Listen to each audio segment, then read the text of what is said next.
Bagong lahat, Lunes na pala. After din magkaroon ng report kay Kyrie na gusto siyang maging ka-teammate ni Anthony Edwards sa Minnesota. Based din kay Sham, multiple team na ang nakabantay kay Kyrie papasok ng free agency. After din niya ng statement ni Kyrie dati na sinubukan nilang bumuo ng super team kasama si AD at si Kevin Durant sa Boston.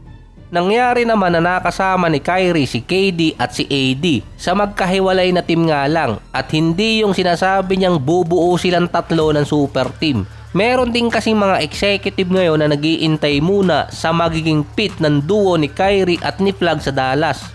Dahil based kay Masai Ujiri, nag-iisa lang ang Kyrie sa mundo based din sa sinabi sa kanya ni Kevin Durant at based din naman kay Kyrie, wala nang magiging katulad niyang player kapag nag-retire siya.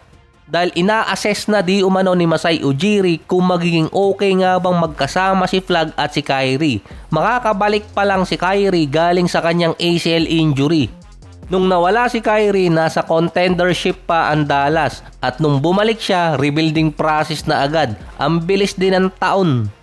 Si Kyrie din bilang na yung taon sa NBA dahil 34 going 35 na siya. Within 2 years na rebuilding ng Dallas, nasa 36 or 37 years old na rin si Kyrie. Marami din mga players ngayon or mga star player ang nasa trade rumors or trade block. Si Giannis at si Kawhi nag-aagawan na nga kung sino ang pinaka-best option sa trade.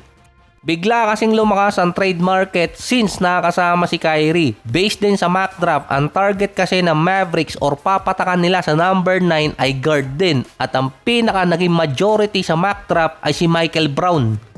Siya din yung player na gustong mapunta ng Mavericks. Siya din yung nag-call na magiging best fit siya kay Flag sa Dallas. At open din ang point guard position sa Mavericks kahit andun pa si Kyrie dahil nga sa rebuilding process na hinahabol nila. Si Michael Brown Jr. din ang kinukonsider na isa sa best point guard sa class of 2026. Kaso nga lang, meron siyang medical issue. Ito yung sa likod niya at hindi rin alam kung siya ba din ang pipiliin ng Mavericks kahit gusto niyang pumunta doon. 7 years ago naman, tinalo ni Kawhi si Giannis sa East Finals. Ngayon, papasok ng off-season, mukhang tinatalo ulit ni Kawhi si Giannis dahil based sa mga report, mas gugustuhin ng ibang team na makuha si Kawhi kumpara kay Giannis ngayon. Particular kasi yon sa hindi maintindihan kung ano ba talagang gusto ni Giannis. Meron din kasi mga report na flight risk itong si Kawhi. Ito yung hindi siya magtatagal sa isang team na outside ng California kung sakaling matrade siya. Ngayong hindi pa kasama talaga sa trade market itong si Kawhi or hindi pa siya nilalagay ng Clippers, dikit na agad si Kawhi at si Giannis sa trade market.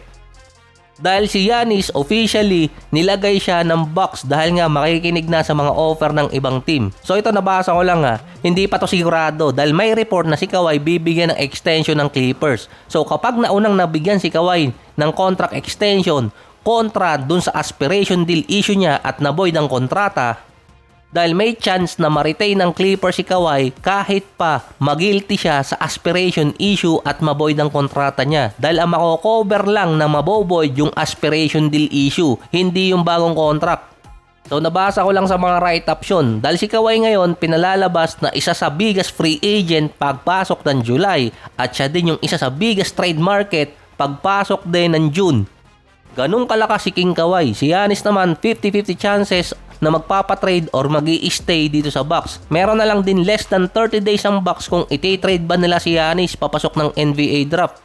So ang LA kasama pa rin sa usapan kung makukuha nila si Giannis. Hindi pa rin nagbabago ang pwede nilang ibigay. 3 first rounder at cap space sa Milwaukee. Yung player na kasama, depende na lang kung sinong ibibigay ng Lakers.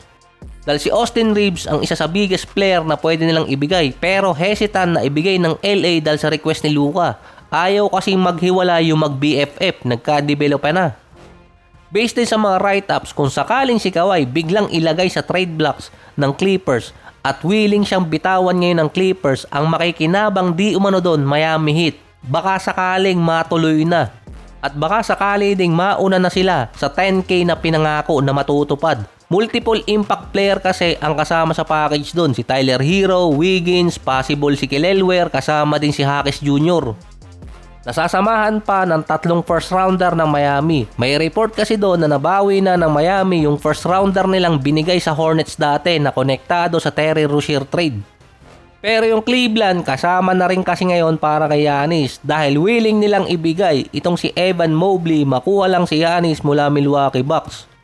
Pero ang problema nga lang nitong Cavaliers, puno na ang kanilang cap space at ang kanilang tax space para makuha si Giannis. Kailangan nilang magbigay ng multiple player.